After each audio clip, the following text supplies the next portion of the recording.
Welcome to, that gets you every time.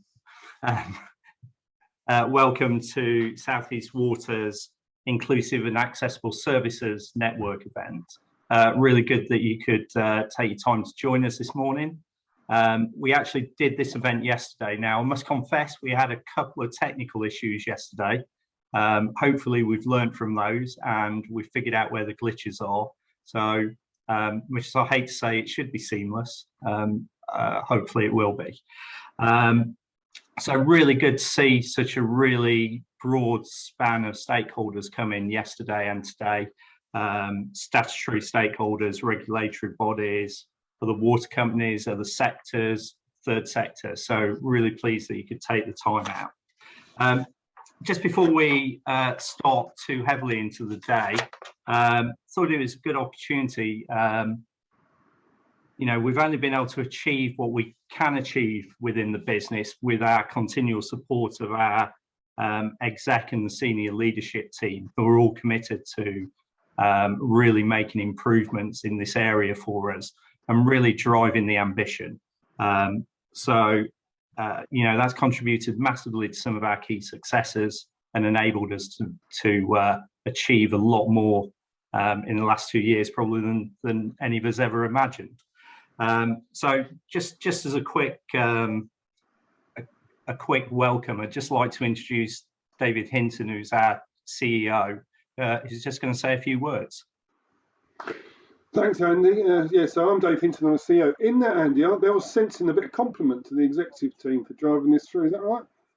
Let's not push it too far, Dave. Oh, okay. Well, yeah, no, so it's a great way to start. So this is our third one of these. So now, and I have to say we've been making some really good progress. So and you'll see throughout the day is that we do learn a lot from these sessions. We do create collaborations and we do move it forward. So I'll just come back on that point a bit later on. So, like I say, it's our third Accessible and Vulnerable Services Network event.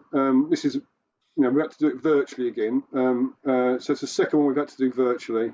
It sort of does work, like, and there was a few glitches, as Andy mentioned. Like, I hope we'll sort those out. But it should still be a pretty interactive and enriching experience, hopefully. So we will talk you through some of the significant changes that we've made as a result of these sessions that we've had in the past, the learnings we've got from the benchmarking, the sharing we've done, and some of the stuff we think is quite innovative. I'm personally really proud of, and Andy will talk to this in a minute, is the breadth of, if you like, incentives and encouragements we've got on the business and measures to ensure we are making sure we're hitting everything we need to in the area of accessibility and vulnerability. And we've gone quite broad church on it to make sure there isn't any group or any approach that falls through the gaps as best as we can see. But if there is, that's should be part of the discussion and something we definitely want to add back in. Today, we're really going to focus on the affordability bit. And hopefully by attending, you'll get at least an understanding of how we're improving the support we offer customers with additional needs. And also, hopefully, gather insight from other organisations who are here. As Andy said, we've got quite a broad church of organisations, and hopefully the discussion will be really rich because of it. We've entered into a lot more collaboration in this area than I'd have to say many other areas of the business. It's becoming a really high collaborative area. And I think it's an absolute necessity because this area is complex. There are many different angles, variables, stakeholders, customer types, vulnerable customer types that all need to be thought about. And no one organisation can sit there and go, I've got this nailed all on my own. So that whole collaboration piece is really important for us. And we noticed that early on. And this is one big part of that jigsaw. So we've got some guest speakers along today as well, and they did a stint yesterday, so thanks for that, and also thanks for today's offering. So we've got Sheila Coburn from Mid-Kent Revenues and Benefits Partnership. We've got Jess Cook from the National Energy Action, and we also have a Q&A with Melina Guadalupe from the Kent Kidney Patient Association. So thanks to those for offering to help and add some guest presentations in and some Q&A. So as I've said, we want it to be really interactive with questions and discussion lounges, which I always think is definitely a Zoom term, a discussion lounge. That's probably where the tech went wrong, I imagine, in one of the discussion lounges. So please do get fully involved, and hopefully we'll all get a lot out of the day. So thanks again for attending. Back to you, Andy, I think. Yeah, that's great. Thanks, Dave. And I will just say, actually, we are very complimentary towards our exec. They are incredibly supportive. So we also have quite a good relationship, as you can probably guess. But just to talk you through from the day, Dave's talked a little bit about some of the things that are going on. We've got those key speakers, which are really good. We think it's really important to gain the insight and hear the insight of other organisations and what they're doing. We're going to be using a bit of Slido. I don't know if many of you used Slido before. I think it's becoming a bit commonplace now. Two ways you can do that. I'm going to talk it through in a minute, but you can actually use, just log on a website, or you can actually use your phone, but I'll show you how to do that in a second. But before that, really, just want to cover off really what we're hoping to achieve from today. So as you can see, as we get over the next couple of hours, we've had some key achievements during the last year, but you know, we're not going to rest on our laurels. We know there's way more to do, and this is a never-ending task, as Dave said. The world is constantly evolving and changing, so we know we always need to be mindful of what future needs are, how we need to adapt our services. And we can only really do that by engaging and gaining insight from other organisations and from those customers and end users who have those particular needs, and better understanding expectations of what we need to do in the future. Working with stakeholders, we're going to improve that awareness and understanding, find hopefully some more effective routes. You know, yesterday it was a big theme, data share, the importance of data share. You know, and since COVID, very much there's been a more heightened awareness of the benefits that can bring, but also effectively some of the challenges we might be facing about the scale and nature of water poverty as we come out of COVID, and as we see some of the economic things happening at the moment.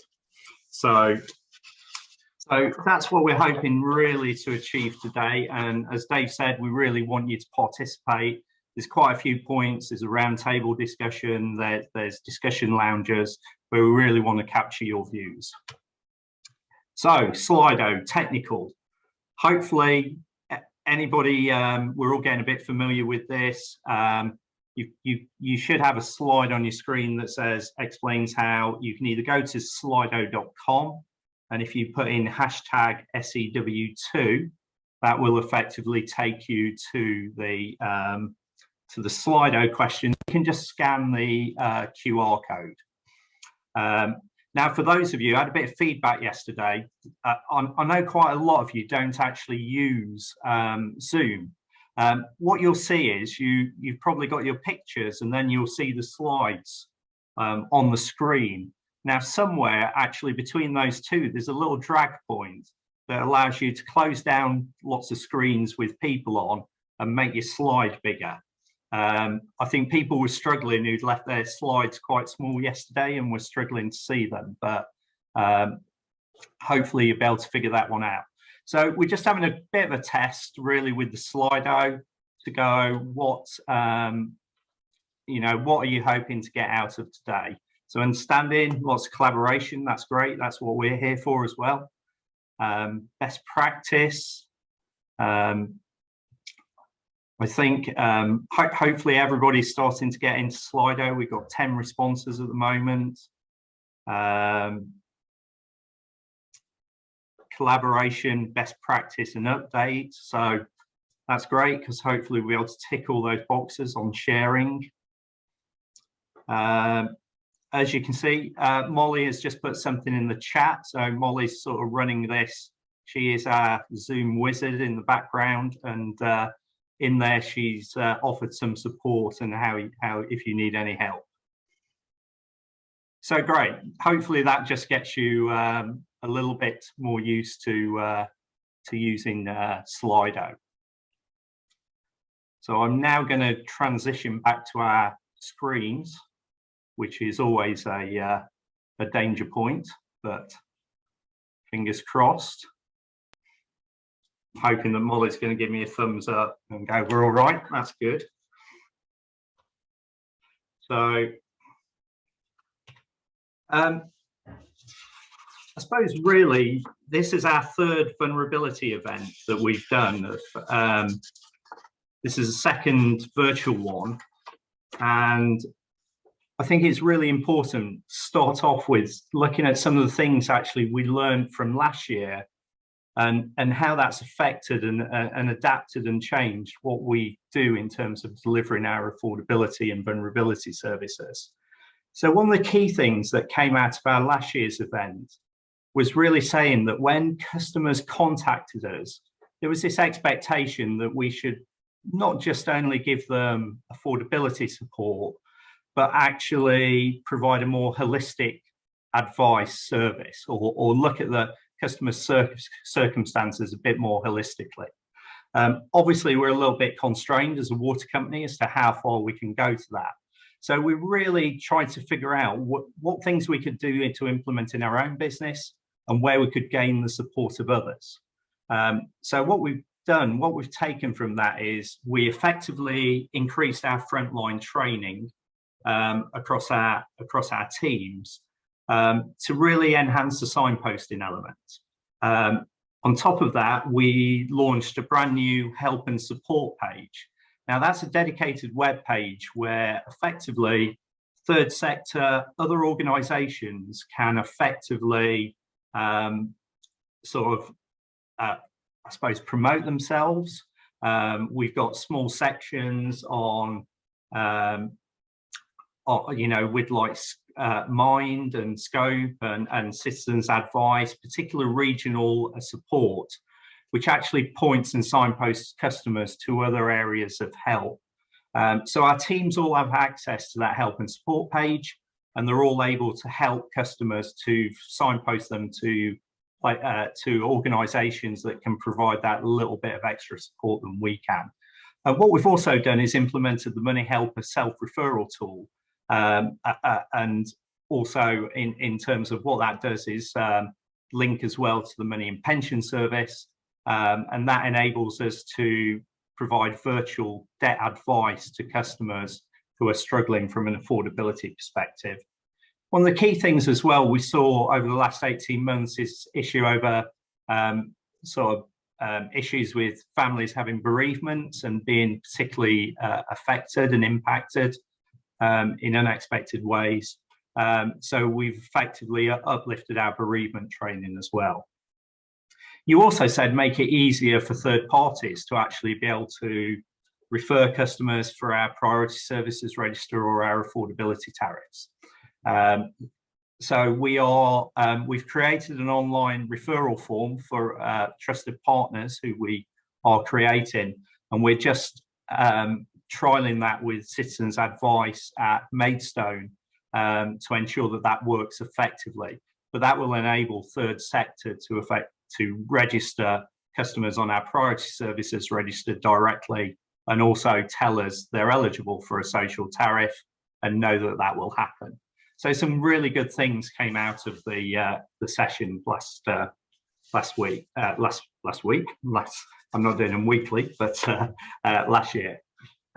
Just to give you a bit of sense, the support page that we implemented, so just to see how it looks, as you can see there, the types of organisations is broad. So Kent Fire and Rescue, Kent County Council, Money Helper, and that's open to all. So we'd probably just put out a plea for the moment that we are always looking for supporting more organisations and getting more promotion on that page for customers. We cover a lot of regions, and it's really important that we try and find local support for all of those customers. So what we did back in 2019, just for those of you who are not aware, we published our vulnerability strategy. And that was essentially to support the services and offerings that we were promising to deliver to our regulator between 2020 and 2025. The strategy is available on the website. We're actually going to be updating that, and some of the insight from this event will help feed that update.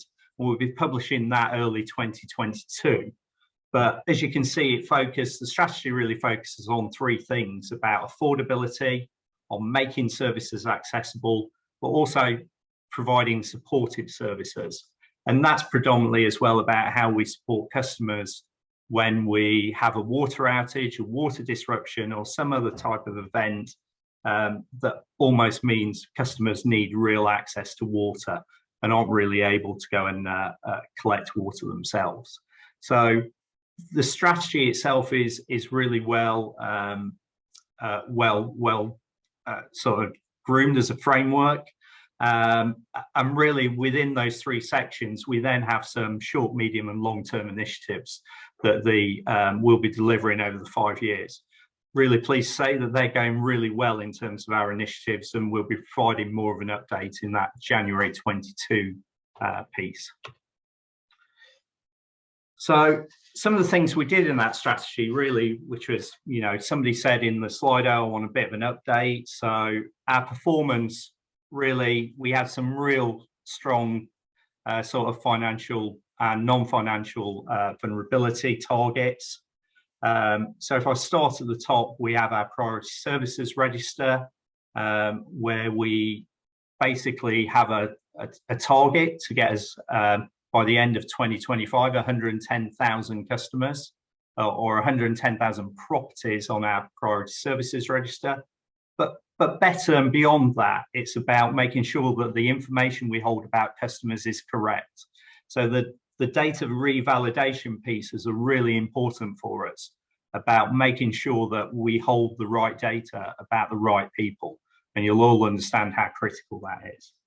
Affordability tariffs, we started off at the end of 2020 with almost 20,000 customers on our affordability tariffs. We now, as at the end of October, by the end of this year, will be about 58,000, with 75,000 anticipated to be by the end of 2025.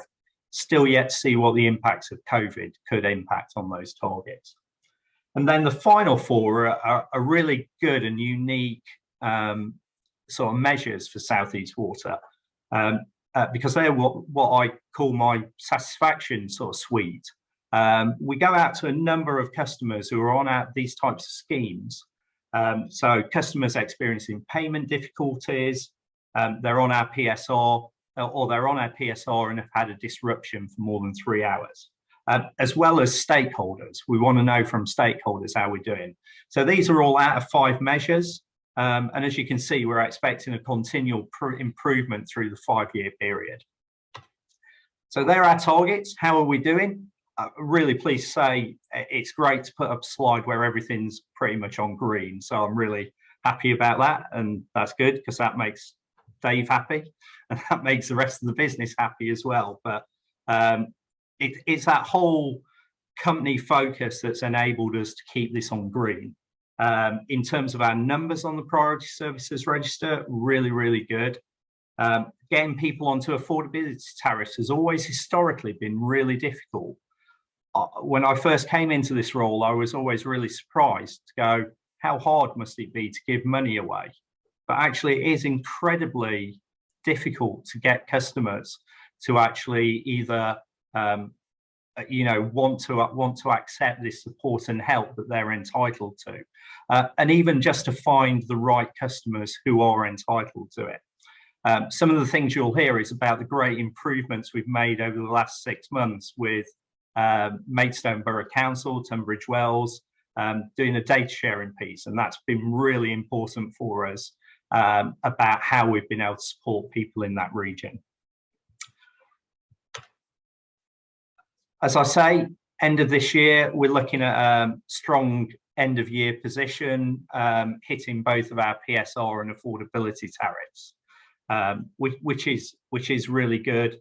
And to be honest, I've probably never been so relaxed actually about achieving those targets as I am this year. So that may come back to bite me, but we'll have to make sure it doesn't. So one of the things we have been doing is we understand the regional need aspect. We spent a lot of time trying to understand our region. We cover a lot of counties. We're very fragmented as a company. We've created this regional dashboard, and what that starts to do is look at ONS type data and other data that's available, and start to show us where areas of affordability actually are really under pressure. It's helping us to be much more smarter about how we target and how we focus our initiatives. And as you can see, we really start to break that down into the regions for both our priority services and our affordability tariffs. So as you can see in the bottom right hand corner is our affordability tariff sort of map. Kent is by far our largest in terms of the number of people on our affordability tariffs already. But actually what we know is we've got a way bigger need than is actually reflected in that number. So we've got about 7% of our connected households on a tariff. But as you can see over in the Western region, where it's much less in terms of the reflection of customers on those schemes. So that's helping us to make sure that we're targeting the right areas. And it's been a really strong addition into our toolkit of how we can really focus as a company. Partners, absolutely. We could not have done what we need to do without partners. Been really important for us. 3 key areas that partners have been able to help us with. Improving awareness, so their ability to signpost to us, tell people about our affordability tariffs, the services that we offer, that is absolutely critical. But they also have a massive part to play in this acceptance by customers of how customers perceive those tariffs, how they perceive the support, and really trying to help to influence customers to accept that support that they're entitled to. And also making it very easy for customers to be able to access those services. And collaboration has been massive. You'll hear later, the stuff that we're doing with Maidstone Borough Council, the stuff that we're doing with Kent Kidney Patients Association, all of those things are really critical areas for us and have been the only way that I would say we have been able to succeed. As you can see, here's some of the people that we have been sort of working with to support our local communities. I'd like to see a much bigger slide with lots more brands on there, because I am passionate that this is the way forward and this is the way that organisations should be working together. What's really interesting as well is how we learn from organisations, and actually collaboration, insight, and that research piece is also another passion of mine, and how we want to better improve our services through better understanding. We've done quite a lot of work with National Energy Action. I'm going to be talking later, sustainability first, and then even other sectors and councils have really come to the fore for us over the last 2 years in terms of sharing information and helping to support us. So I'm going to take a moment and a pause to breathe, because that fires through quite a lot. But yeah, we have another Slido question. The first question really, I suppose, is just to get a bit of input from you as a group. Really important, your input here. But basically, for water and fuel poverty and affordability, I suppose it would be good to just get a sense how you expect us to work with others. Some of the best things I've heard have been the craziest ideas when they first started. So yeah, for those, I think you should be able to get into Slido quite quickly. Remember, use the QR code, or if you want to log in at the website again. Yesterday we found we had a little bit of a lag of things coming through. So I don't know if that's happening again today. So joint communications, absolutely. Data sharing where aligned. That's interesting about what you mean by aligned, and we'll be maybe talking about that a little bit later. Dedicated partner contact number. I think that's come up before. That's an interesting one. Ideally, we'd like to make it so you didn't have to contact us at all. You can just do it really simply and self-serve. Maybe that'll make life easier. Yeah, direct applications, partnering on local schemes. So hot transfers, I assume that's phones, yeah. Brilliant. So we've had about 14 responses there. So that's very good. I am going to technically whiz over to back to the slides. So a little bit of a rest from hearing me, which for a lot of my colleagues who are sitting on here will probably be really pleased that they're not having to hear me much longer. So Sheila presented yesterday at this same event. Unfortunately, Sheila isn't able to make it today, so we've had to record her presentation. But we do have Stephen Smith here, who's one of Sheila's colleagues, very knowledgeable about data share and what we've been doing together, and he's going to be able to answer some questions for you at the end. So as you're listening to Sheila's sort of video, have a think about the questions you'd maybe like to pose to Stephen at the end. I've told him it shouldn't be too much of a grilling, and so bear that in mind.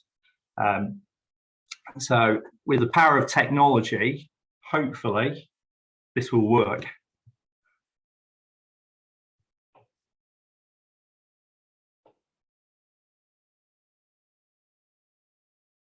Okay, thanks very much, Andy. So the project is data sharing to support community resilience and reduce porter poverty. So how this started was, if you could go on to the next slide, please.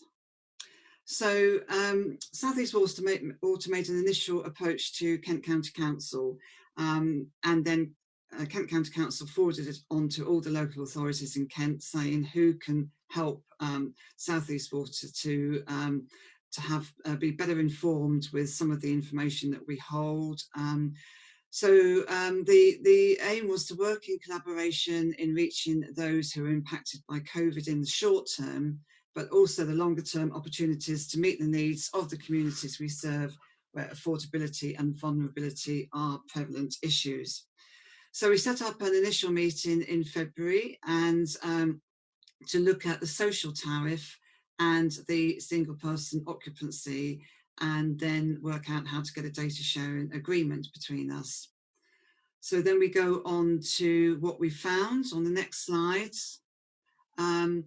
So Maidstone Borough Council, and we're only dealing with Maidstone Borough Council initially, that has nearly 22.5 single occupier households.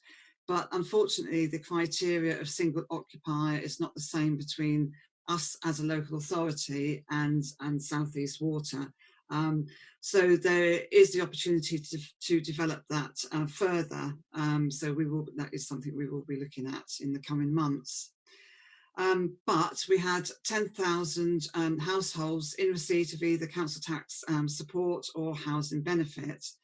So housing benefit is where they get help with their rent, and council tax support is a reduction in the amount of council tax they have to pay because they're on a low income or not working. So this was something that we could easily move ahead with.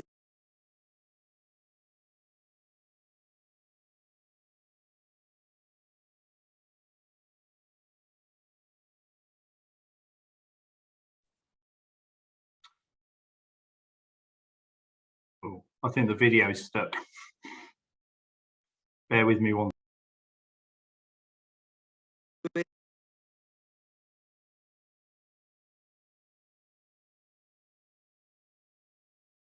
And we needed to identify properties where the household income was under 16,385 to qualify for the social tariff. So what we needed to do was to set up a data sharing agreement.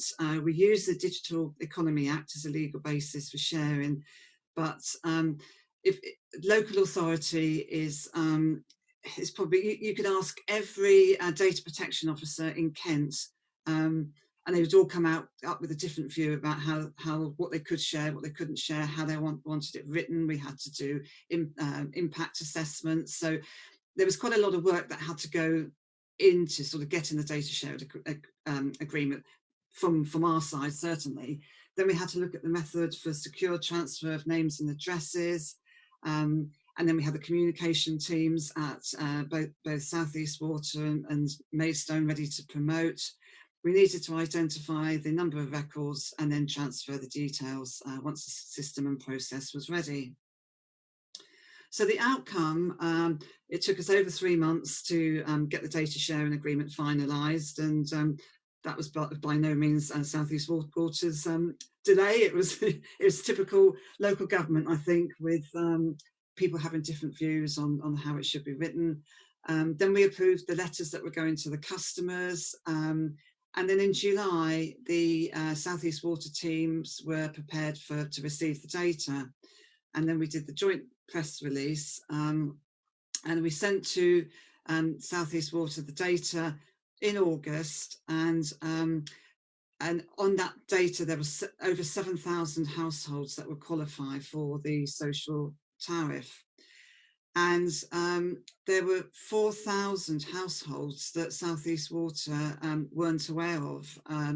So they were able to apply the social tariff for all of those automatically and write to the customers to tell them that they had a reduced bill. So that was an amount of 170 per household. And for those 4,000, that amounted to 680,000. And I think overall for the 7,000 customers, it was about 1.1 million or something. So, you know, it's a really, really big reduction for customers. So our next opportunities, so we've now sent the data for Tunbridge Wells Borough Council. The data sharing agreement was done a lot quicker. So we just needed to sort of basically copy what we've done for Maidstone and just get the data protection officer at Tunbridge Wells to sign it off.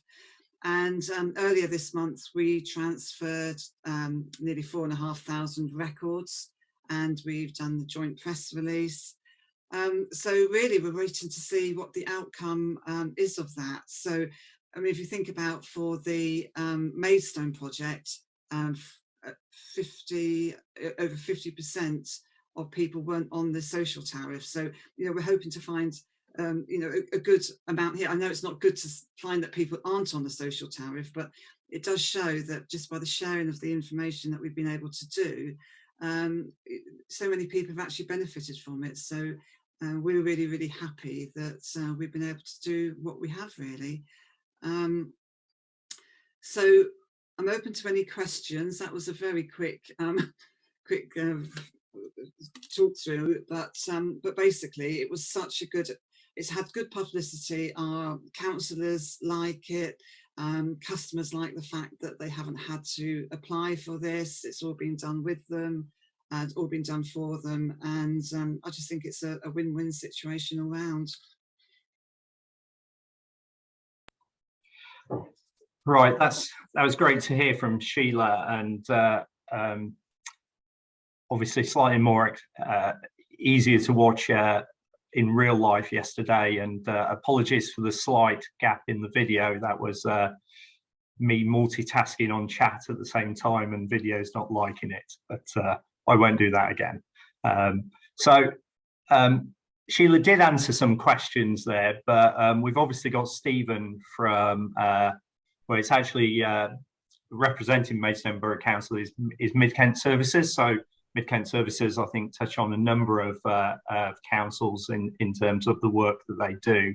I don't know if anybody has any questions that they'd like to ask of Stephen about the particular initiative, or just stick your hand up or say in chat. While we're just waiting for that, I'll just pose one to you, Stephen, that is So for Maidstone Borough Council, for example, what do you think the benefits that the activities actually delivered for you as a council?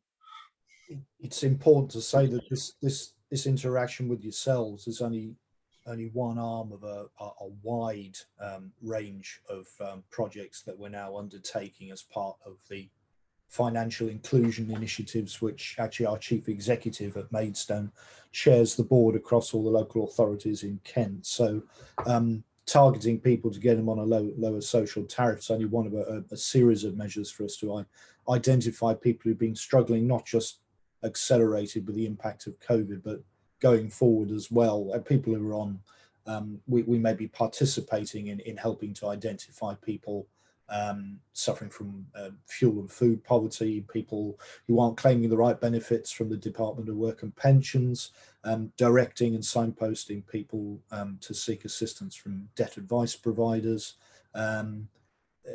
less so targeting people to go off and talk to the insolvency service, although the breathing space scheme, which some people may be aware of, is something that we're running in tandem with as well, but also stuff which is important to us. We obviously have a statutory obligation to collect council tax and business rates. That's Sheila's my line manager as the head of the shared service, for revenues and benefits within our shared service. We actually cover Maidstone and Tunbridge Wells Borough Councils in that respect. But we have to find ways of being able to do that in a far more proactive and ethical and compassionate way, particularly in relation to those who are struggling financially, whether or not they're in receipt of council tax support, or even if they're not, but still struggling, to try and identify ways of targeting them, to signpost them to seek help, or providing that help ourselves, getting them to claim council tax support as in benefit. We have grants that we've been given by the Kent County Council to all the local authorities in Kent to try and provide top-up awards to reduce people's council tax liability, or give them help with the finances they may be suffering from. And all of that involves having to identify the cases of the people who need that kind of help, which comes from the data that we hold, or for partner organisations who were otherwise in other data sharing agreements with and providing data for them to then come back with analyses for us to be able to target those we believe are struggling or at risk or in crisis with their payments. And that could then mean we're in the middle now, we've just kicked off another exercise of seeking to target and contact those people who are coming up on these kinds of lists. It's been a mixed bag of success, I have to say. You alluded to that earlier on, getting people to engage, getting them to actually claim for, directing, or even, encouraging them just simply to take up what is there and on offer for them has been difficult. And it's not just us. Our other partner organisations are reporting the same kind of thing. We've traditionally been organisations, perhaps particularly a department like mine that collects the council tax, who are there to ask people to pay rather than actually contacting people to actually assist them and provide them with help, if indeed money, off their bills. So some just haven't believed us when we've been contacting them. So it's a constant round of having to get the customers to engage with us, to actually show them what's actually available for them to get help with.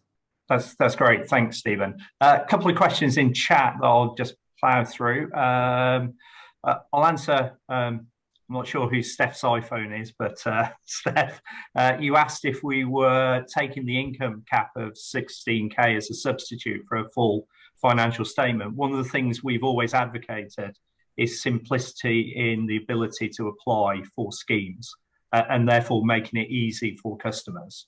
And yes, so what we do is the sort of Maidstone data that we had simply said, we know these customers meet eligibility. And then the first thing the customer heard about it actually was getting a letter saying, great news, you're now on the South East Water Social Tariff. And we've had real positive feedback from customers about that. So hopefully that answers your question, Steph. We've got one from Debbie Emerson. Sorry, Debbie, you've talked about lots of council properties that are occupied, but we don't have the occupant details. If you want to come off mute and if you could just explain that a little bit more, that'd be great. I don't know, Molly's probably allowing you to unmute as we speak. Okay, can you hear me? Yes. Okay, we have a lot of properties, probably as all water companies do, that we know they're occupied. We attempt to make contact with these people, and obviously they're vulnerable and they need assistance, and we just don't have much luck, to be honest with you. Does your scheme that's in operation then, does it allow you're sending data over? If we don't have the customers registered at the properties, do we register them, then put them on the social tariff scheme and offer extra support? Or that would be our problem, I think. Yeah, no, got you, Debbie. And we did find that actually with Maidstone, that and all the other data that we've had, that we find we believe are empty properties and the customer haven't registered. Now, we don't use the data that comes over for the purposes of bringing a customer into charge, because it's obviously just for the purposes of managing affordability. However, we then are obviously stepping up our void, our empty property processes, and we know that when those properties come into charge, we can then do a cross check to actually ensure that that customer does, once we have identified who the customer is correctly, we will then be constantly checking to go, were they in a file that Maidstone, would they be entitled to social tariff? So to make sure that they don't fall through the gap, really, on something they'd be entitled to. And that's just a little bit of our internal process that we've had to figure out. And our teams will be really happy to talk to you about how we do that, Debbie. That'd be great, thank you. So a couple more messages, I think. Is the incentive extended to other councils? Absolutely. We signed up through Kent Services, Tunbridge Wells and Maidstone. We're just signing Tunbridge and Morling and Swale. And we want to talk to all councils, to be honest. We're trying to sew up Kent because we've got some traction there, and obviously neighbouring councils seem to work together and trust each other, and therefore, what we needed was that first council, I suppose, to really make that sort of stick. Lawful basis. Wow, you're really testing my GDPR knowledge with the question about what was the lawful basis of. I'm not going to attempt to answer that, if I'm honest, but Chris. But we have a presentation that clearly explains and outlines the whole basis of the GDPR aspect of sharing this data under the Digital Economy Act. So be happy to share that with you, Chris. If you just, I think one of the team will probably take a reminder for us to come back to you on that.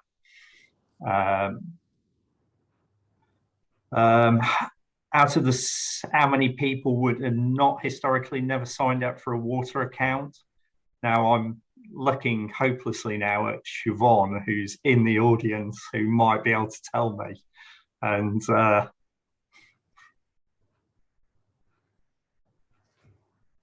sorry then, I think we got about 10% of the data file that we haven't got signed up, that hasn't got a water account. So our void figure is very low at the moment, across the whole patch. So we're doing quite well on voids. But we did identify customers that come across, and we just did a separate campaign. We didn't use that data to set anybody up on a water account. We just did a separate campaign in sort of the Maidstone area, waiting for customers. And as soon as they signed up to us, then we moved them straight over to the social tariff. That's great. So thank you, Stephen, for your insight into quite a lot there about what Maidstone are doing and generally, and what Mid Kent Services are doing. So that's really great. And thanks to you and Sheila for taking part in the event. That's really useful. And if anybody's got any more questions that they want to pose, particularly, we'll happily facilitate those and pass them over to Sheila and Stephen. And so I'm just going to quickly move on, I think, and it's one of those other new exciting Slido things again. And so get ready with your technology. So So obviously what we've heard is data sharing, absolutely exciting, absolute biggest opportunity. So we've got two questions going on here. The first one is really to look at, as an organization, are you looking at data share as a strategy? And really as a focus to ensure equal distribution of support across regions. So in A, if you could put a yes or no, it'd be good if you could put your organization as well. And so I'll let you do this one without diving into B. Again, a little bit of a lag.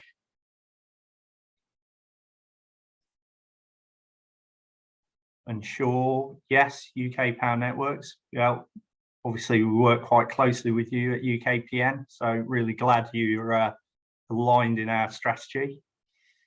Southern Water, yeah, you, all of our colleagues. How about some of the sort of, I suppose, less, non-sector Ccw? Yes, that would be really interesting about data and what you have and what we have and how we can support each other. Clearly, it's a big theme in the water industry, as we can see coming through quite heavily, which doesn't surprise me. And as we all have such big targets and great ambitions to support customers across England and Wales. Okay, so we'll move on to the second part of the question, which is, looking at what we have done with Maidstone Borough Council, what information do you think you have that you could be shared? So what is it? Is it health data? Is it affordability data? Is it just customer circumstances data?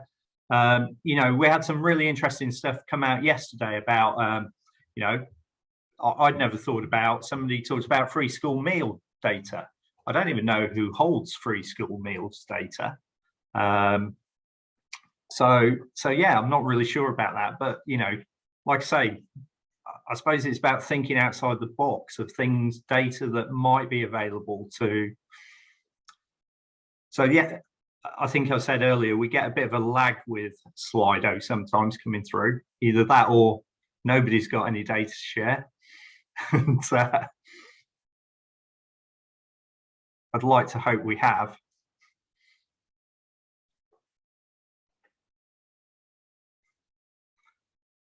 Anything coming through? Here we go. So, yeah, absolutely. Priority services register, really important for people who are visually impaired, can't get out, can't deliver bottled water, even just people we send, to, if we need to visit their property, knowing who those customers are and what type of support, PSR data, that's a whole rack of health data, really. So only 3 responses. Yeah, you're right. There's always big, perceived barriers about GDPR, and what we found is that for customers' benefits, we can break through some of those, and the ICO is very supportive of the need for companies and organisations to be sharing data for the benefit of customers. Yeah, true, data can be out of date very quickly. I'm looking at both. I'm looking at what we have that might help you, and I'm looking at what other organisations have that might help others, not just water, but energy and other organisations.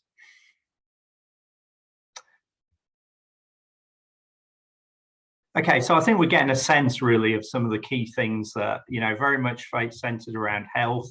Interestingly, not so much around affordability coming through in that question, as we'd expected. Does that mean it's harder to get hold of customers' sort of income data and that type of and general position? So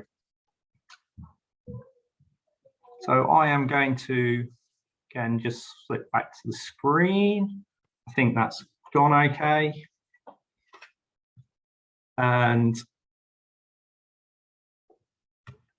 I suppose the final question I think on this was, what we're conscious of, we're starting to see, and all companies for a long time have been talking about, when are we likely to see an increase in customers coming through who are struggling. What we're particularly focused on now is the impact that fuel costs is having, that energy price increase are having.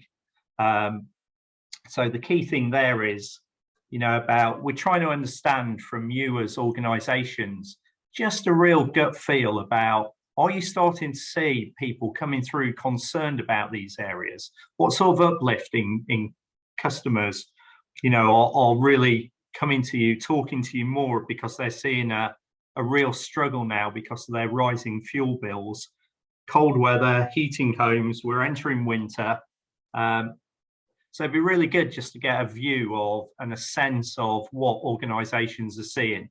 So if you could just put a bit of a gut instinct on what sort of percentage uplift you're seeing in customers talking about these things. We know it's not an accurate, assessment, but we're just really keen to get a feel on what sort of numbers are coming through to you.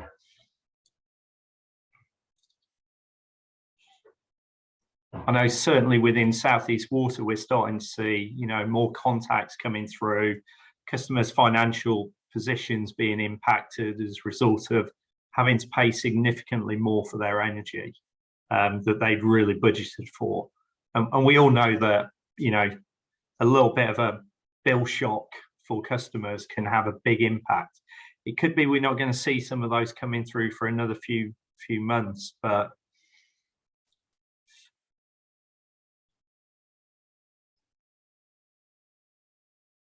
so Molly, I've got 0 responses at the moment. I assume we've got a bit of a lag. Here we go. I just have to ask, don't I? Okay, that's great. So 3 years, 3 years fixed energy bills. Well done, Ccw. Saw that one coming, and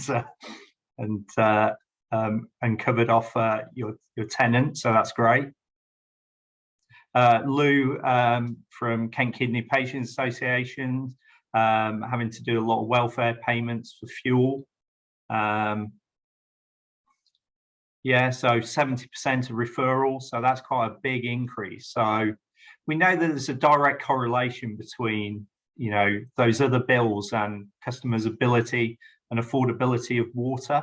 300% increase. Wow, that's a big increase. So I appreciate not all of you will be a good, have that knowledge, but like I say, just have a view, just trying to get a sense of what people are seeing. Yeah, lots of support needed for single parents, single income, or and benefits type customers. Fuel poverty increasing by 25%. UKPN. Wow, that's a scary number. So, okay, that sort of gives us a bit of a view, and be useful for us. So, I will press share. So obviously we've been going a little bit of time now. I think it's definitely time for a cup of coffee, cup of tea, chocolate biscuit, whatever you fancy in your break. But we've got about 10 minutes. So if we come back for just before, well, to be precise, about 11:08 would be great. So if you just want to put yourself, stop your camera, but stay in the room, go grab a coffee, and we'll resume at just before 10 past. That's my indication that it's time for me to start when the recording bit comes up.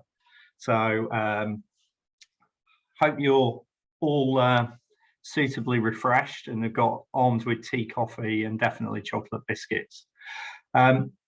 So next part, we're going to carry on with a little bit of a viewpoint around affordability. I want to share with you I suppose, some of the horizon scanning, a term that some use, a term that some hate, but effectively some of the work we've been doing, you've already seen some of that internal work we've been doing, which is about our regional dashboard and enabling us to see where need is across our region and how we're doing against that and where the gaps are. On cross of that, we sort of realized as a company quite early on that during COVID, the world was changing significantly. And what we're starting to see was the likelihood of more affordability need and more support from water companies in a slightly different way. We experienced that during lockdown when we had to deal with how do you cope with suddenly vulnerable customers that you didn't know weren't registered, suddenly being told they couldn't leave the house. If we had a water incident or water outage, how did we deal with that? So as an industry, we all had to grapple with how we could provide the support we needed for customers. So on the affordability aspect, we sort of thought it'd be a great idea to look at the support we were offering to customers, how that might be changing, and also just I suppose to look at how we could enhance our service provision. So we engaged with National Energy Action. They've been massively involved. Jess, who's going to talk to you and do a bit of a presentation about their findings for us, or tell you a little bit more about what they do in a more wider sense. But effectively for us, it's an invaluable piece of work to help us understand what our needs might be and how we can, I suppose, improve our services to our customers in the future.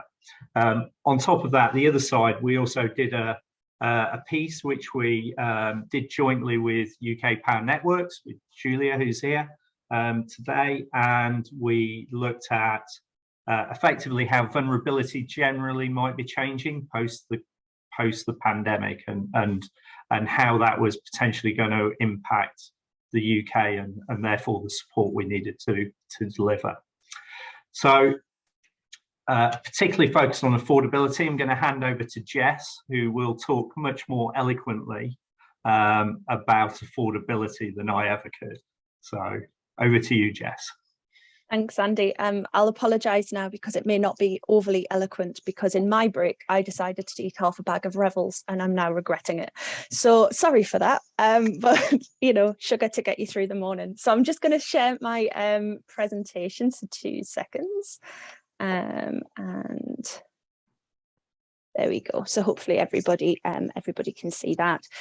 So hello everyone, and for those that don't know me, I am Jess Cook from National Energy Action, or NEA. NEA are primarily a fuel poverty charity. We've existed for the last 40 years. This is actually our 40th anniversary this year. And we've existed to ensure that everyone has the right to live in a warm and safe home. So this is looking at the energy efficiency of a home and also people's ability to pay their fuel bills. Over this time, we've engaged with thousands of low-income householders, and we find that an energy bill isn't just the one bill that people struggle with. They are households living in poverty, some of them living in destitution, and actually find that they can't afford any of their essential bills, or maybe have to try and juggle multiple bills at a time. And so back in 2019, I was recruited into NEA to lead this brand new work programme called People Living in Water Poverty and Fuel Poverty, something which has been funded by Northumbrian Water, but for the benefit of the water industry in England and Wales. And I know from the attendees on the call today that there are quite a few companies that we've been engaging and working with, including, of course, South East Water. I'd like to give you a little overview of what it is that we do as our work programme before I go into anything. And I have said that these slides can be shared because each of the papers that you can see there are hyperlinked if they're of any interest to anyone. But the programme that we do, we've been given the overall aim to eradicate water poverty by 2030, which I always joke is no mean feat. and it's certainly something that's a challenge to do. But as we've started working through what this programme looks like, we found that it's fallen quite naturally into 4 what we're referring to as our programme pillars. And that's consistent measurement, tailored support, managing consequences, and water efficiency. The papers that you can see there go into some of these topics in a little bit more detail, but from the measurement side of things, we started this back as say 2019, and I identified that actually there is no common measurement of water poverty at the moment. What we find is there is a definition of water poverty in the Digital Economy Act, which basically says that if a customer's low income and unable to access water supply or sewerage services at a reasonable cost, then they would be deemed to be in water poverty. But that's very, very broad, and you can't use that to work towards eradication. So it's really important that we have something that's consistently measured across the industry. That's an absolute measure if you're going to work towards eradication. And historically, 2 measurements have tended to be used. That's a 3% measure and a 5% measure, and they're bill to income ratios. So that basically means that if a household after housing costs is paying more than 3 or 5% of their disposable income on their combined water bill, then they would be deemed to be in water poverty. We've had a look at some of the data that sits behind this and actually refer back to Joseph Rowntree's minimum income standards, and the budgets that they have for various different household types really exceeds 3%. I think the highest is around 3.2. And so we believe that 3% is a measurement of water poverty, and therefore 5% would actually be a measure of severe water poverty. But what's really important, I think, is in order for us to make a step progress towards eradication, we just all need to be singing from the same hymn sheet. And so there is current discussion around the 5% measure in the industry, and we will support that for a start if that's the route that we're going to go down.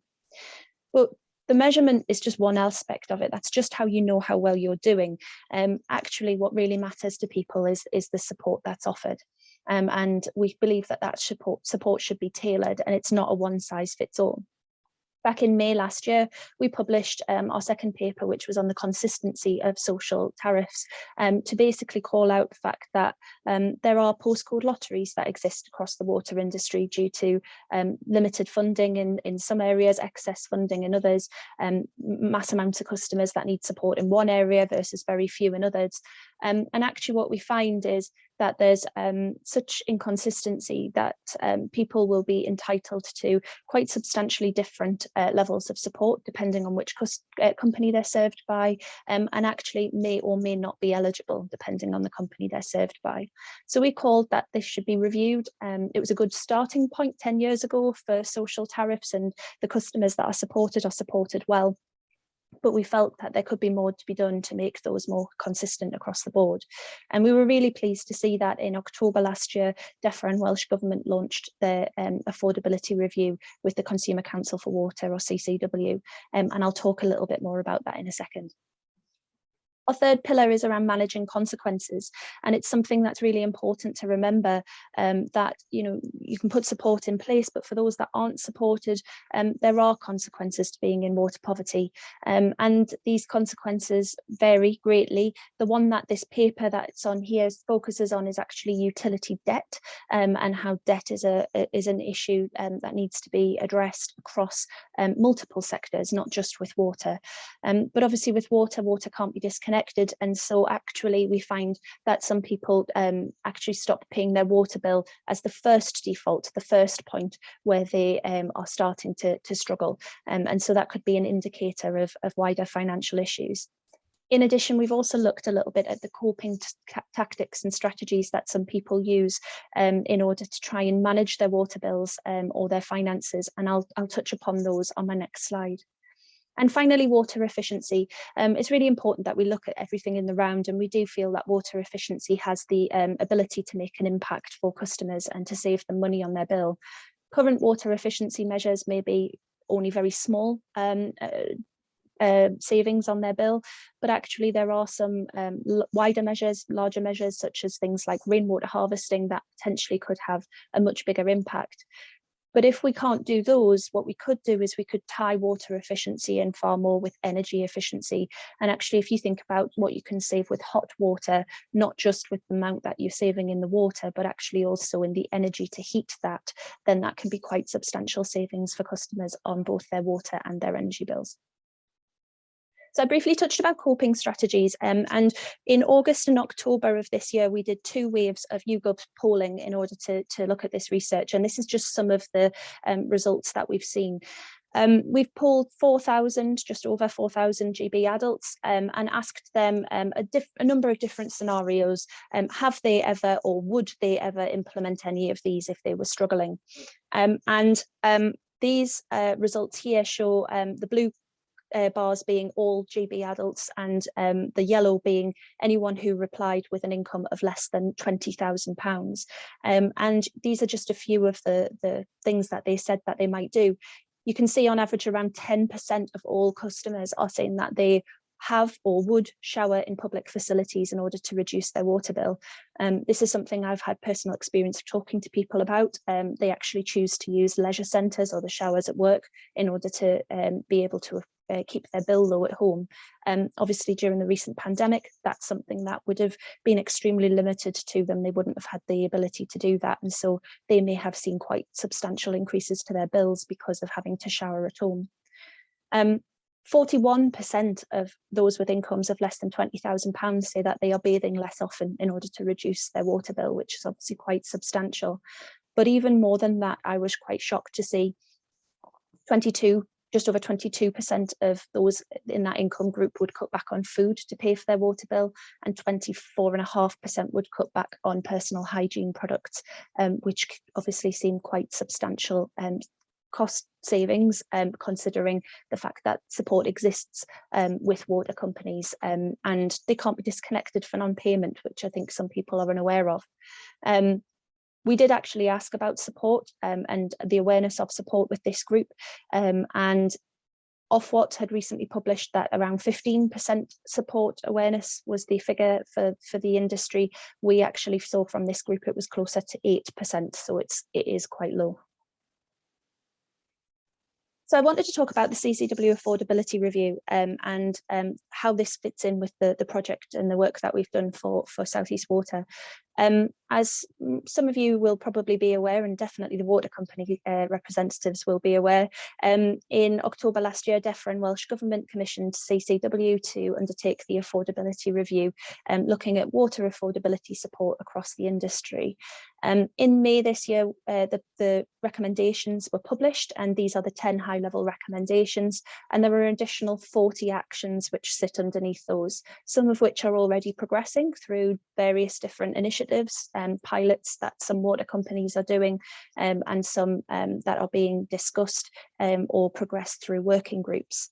I actually had the privilege of being asked to be involved with the Affordability Review and was one of the work stream leads for that, partially seconded to them. So I got a really good insight as to what we were looking at across the affordability support landscape here. And I'm not going to touch upon all of these. This report is something that is available to anybody that would like to look at it. It's on the Ccw website. But you can see the range of the recommendations here, from looking at debt support to wider support options, to how people should access communications, to looking at things like maximising funding streams and so on. One of the biggest recommendations, however, to come out of this report is the single social tariff. And that's something that Ccw have called for and backs up what I was just talking about earlier about the lack of consistency in that postcode lottery that currently exists. The review called out some things to say that it's not linked to need, it's not linked to the water poverty measure, and as I said before, those inconsistent levels of support and also eligibility criteria. And that inconsistency makes it really difficult to raise awareness and promote that support that exists across the country. It has to be done a regional basis.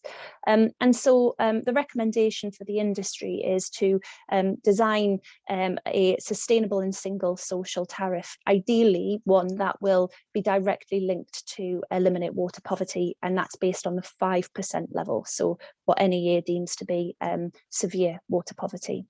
And that's something that DEFRA and Welsh Government are leading through an industry development group, which started meeting, I think, in October this year. And that's something that will continue into the new year, and likely won't be in place because it requires primary legislation to make this change until the next price control period. So we're looking at April 2025. It's a very large piece of work. We have to think about how people who are already supported on social tariffs continue to be supported, or are gradually taken off those tariffs so that they don't have a shock bill. There's lots of things that need to be thought about as well in how you identify and access that support. Now, when I was asked by Andy to start looking at social tariffs for South East Water, this was something that we had in the back of our mind. We knew that this was coming, and so we actually conducted our project on 2 phases. The first, quite a high-level policy paper looking at the current landscape and some key principles that we might want to take into account when thinking about redesigning social tariff support. And then secondly, the second phase was published after the affordability review, so that we could take into account all of the different recommendations and actions there, and make recommendations that could be progressed in the interim period, specifically for the single social tariff. I wanted to show this because one of the things that we did as part of that review was to look at the different data sets that are available to try and understand some of the affordability issues in the South East Water area. And this chart, I said yesterday, I like the colours because it's bright, but unfortunately it's the wrong type of colour. I would much prefer to see this all green. But this is actually the 12 lower super output areas, or LSOAs, in South East Water's area that have an index of multiple deprivation ranking of 1. And that's the lowest that they can have. It's a score of 1 to 10. Though the IMD ranking is determined by the 9 columns that you can see here, the deprivation domains that you can see. And I just wanted to show, so you can see the range of challenges that each of these areas may be facing. Primarily income and employment are the deepest colours in red, and as is education. And so there's some of the areas that they really are struggling with. We also see that the last 2 columns on this table, the IDACA, which is income deprivation affecting children, and IDAOPI is the income deprivation affecting older people. So you can see that those are the areas that are quite red, and therefore are really challenging for them. Interestingly, living environment and barriers to housing and services aren't areas that are of massive concern for the majority in this area. But this is only the lowest deciles. I just wanted to show that so you can see some of the challenges that South East Water customers may be facing. And this side is just a bit that has been taken directly from our report. The 3 blue boxes in the bottom left use that data to suggest that there may be ways of looking at how you can target those customers. So actually looking at things like using free school meals, as Andy's already mentioned, or unemployment data to be able to target different groups. And some of the recommendations are to do that. The table at the top here is where we started looking a bit more in depth at South East Water's social tariff. And we've already heard that it's currently designed to be quite straightforward and simple for customers to understand, which I think is a real selling point of anything. It should be straightforward and people shouldn't be nervous about applying. And the current income threshold is at 16,385, and so that's that top row that's on there, and we tried to understand how many customers in their area actually fall into that income bracket, and that was based on census data, and then we worked out a proportion of the overall population to give us our household counts. The two bands that are in blue, what we did was we tried to then match that to the water poverty metrics, and that's taken directly from the recent paper that's been done by CEPA and Water UK. So we tried to see how many customers each level potentially would make eligible, and then how close is that to the water poverty metrics at both 5 and 3%. And you can see an income threshold of around £18,000 is just 1,000 customers shy of that 5% water poverty metric, and it's 20,500 would pounds, should I say, would be just over the 3% metric there. So if South East Water were to choose which measure of water poverty they were trying to address, then they could potentially align their income thresholds to address those. And then the bottom table just shows what that might cost if we were looking at the cost of support for that. So it shows the current cost and how it's split based on the different bill caps across South East Water's area, and then different levels of what that might look like. And you can see the cost of that's ranging from around £1.5 million to around £13 million, so quite substantial. I wanted to just finish by just sharing with you the recommendations that we've made as part of this report. You can see they fall naturally into three groups: identification, support and funding.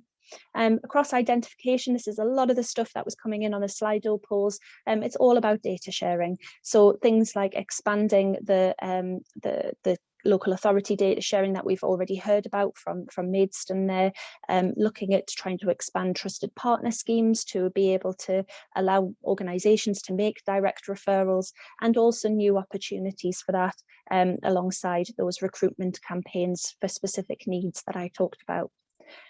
In regards to support, this is where we talk about that income threshold and looking to address water poverty and make a decision at what level they'd like to do that, but also to consider any additional increases, maybe temporary increases they could make to address some external pressures. So I mentioned we're a fuel poverty charity. Obviously, the energy crisis at the moment has kept us extremely busy.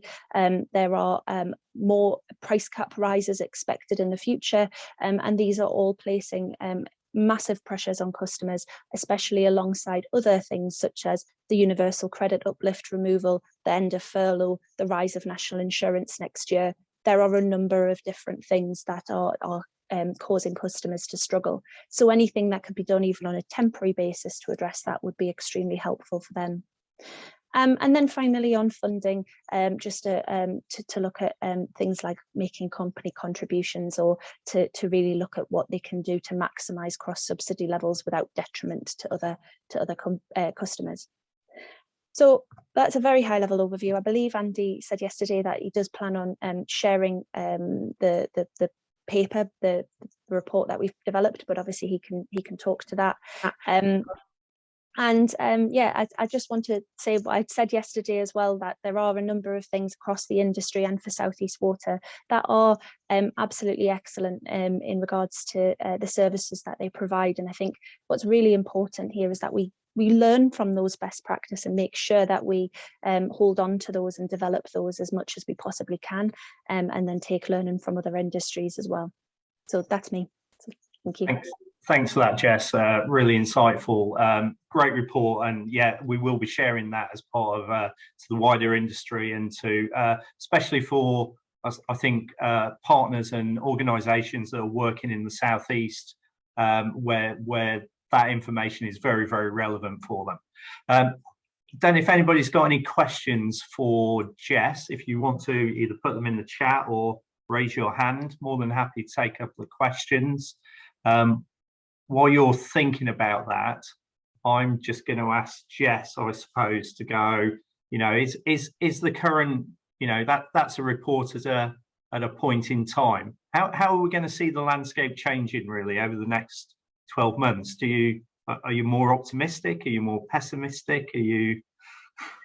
I'm a very optimistic person, Andy, but I am being told by people who know far more about this than I that unfortunately that's not the current situation. So if we take into account the external pressures that we're facing, particularly with energy bills at the moment, we've seen a price cap rise of around £150 in October.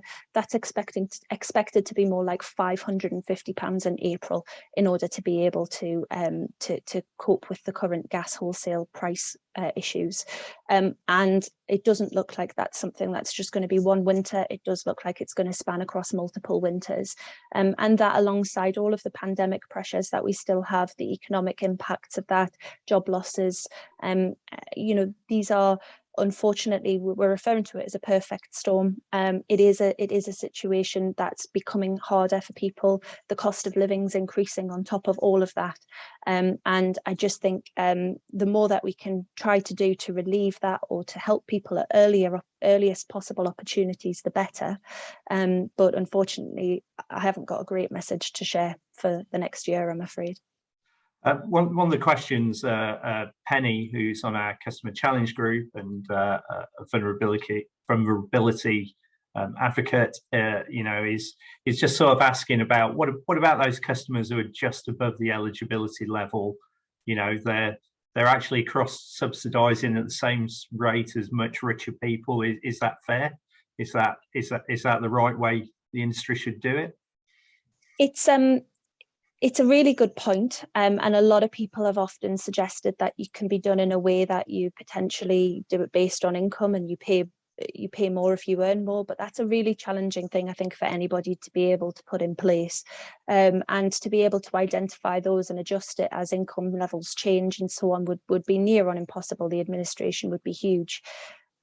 What I think is really important is if there are customers that are just about managing and just falling just outside of that income bracket, that it's all about the other services that might be in place for them. So I mentioned this briefly when I was talking about our programme pillars. Social tariff is one aspect of support. It's not the only one. It will not work for everybody. It will work for some. But really, if you're thinking about it, I think I referred to it yesterday as a bit of a sticking plaster, because you're not actually solving the drivers and the key factors that are forcing people into those situations. So wider support services, things like income maximisation reviews, for example, might actually be the best way to go for customers that are struggling. There could also be things like short-term payment holidays or changes to payment flexibility that might be able to help those people that can afford to pay just, but do struggle whenever an unexpected bill hits them. So I think that there's a number of things that can be done. Yesterday, we also referenced there's some work that's been done as part of the Northumbrian Water Innovation Festival that was looking at how you might redesign tariffs. And I think some people that are on this call were part of that. So potentially there might be something to look at there, and that could help address those issues for people. But really, it's about improving the access and the awareness of support, and that's not just social tariffs, that's everything, to try and help them best we can. Yeah, that's really useful, and as we said right at the start, that's what came out of last year's event, very much a more holistic view of how you support customers using multiple ways, not just the affordability tariffs. So that's really great. So thank you so much, Jess. Really good. We're really pleased with the report you've done for us. I think it's really invaluable. So look forward on how we use that within our strategy changes. So if anybody does have any more questions for Jess that they think about after, fire it through to the South East Water team. We'll be more than happy to facilitate with Jess. Many of you have got Jess's stuff email directly. I'm sure she'll be happy to hear from you all. So that's great. Thanks, Jess. So I think I'm sharing my screen actually, and hopefully so. And so next we've listened to some really good stuff. We've listened to some speakers. You know, Jess has given us some real insight in what's happening in the Southeast at a really high level. So we're going to give you the opportunity. We want to hear from you a bit more. So we've got the discussion lounges. I think you all selected which discussion lounge you would want to go into. I think I'm sharing the slide deck on screen that says, yeah, looking for a furious nod from somebody, so all good. Yeah. So yeah, just as a reminder of where you said you'd like to go. Now Molly is just going to explain how you magically transport yourself Doctor Who style to the discussion lounge. Thanks, Andy. So I've just dropped a link in the chat there for you all. It's the exact same link that you used to join the main stage as well this morning. So if you go back onto that page and scroll down slightly, you will see two buttons. One will say Discussion Lounge 1 and one will say Discussion Lounge 2. So if you click on those, that will take you straight into the right room for you. Hopefully that was useful. Oh, every time that recording message. Hopefully that was useful and got a bit of, obviously not a lot of time for us. You know, we could have talked for hours about most of those topics and subjects. But certainly in my group, there was a lot of consistent themes from yesterday. I think Siobhan was sort of looking at the other discussion lounge. Just wondered if you wanted to give some feedback, Siobhan. Yes, of course. So our points with discussions was what data source could potentially be used. And here, Joe's made some little notes for us, actually. This is our little post-its. So we come up with CAB sending PSR customers and social tariffs, direct details straight through to us, fast tracking them into their teams, into the correct teams.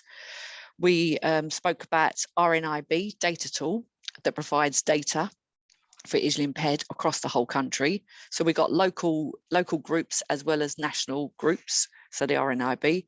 We did mention about free school meals, which come up yesterday, and we did discuss yesterday. We didn't really have any insight how we'd get that. But in my group today, somebody has actually spoken with a local school, and he's happy to sort of share that data with the group. So that was a really good little link in. Blue badge come up again. We talked about that. Fire and rescue services. So we've already got Thames brought up yesterday about fire and rescue services, and we know ourselves at South East Water, we're talking directly with them as well. And the policy and practice benefits, LIFT, which is a calculator, and KCC currently use that, and groups feed into KCC to share that data. So that was question number 1. And then on question number 2 is how we can work together. And we talked about, you know, using all that data, how can we actually share it? And we got about 5 different links sent to us in our group chat, actually, that's saying, here's some information. Here's some groups that you can, you know, directly go into. So we will share them links with, across the whole group, making it simpler and easy for clients. Links on websites to complete forms. We said it's difficult sometimes to fast track customers in, to refer them in. So if we made it simpler, that would be easier. We talked about with just not digital sharing because of customers like, you know,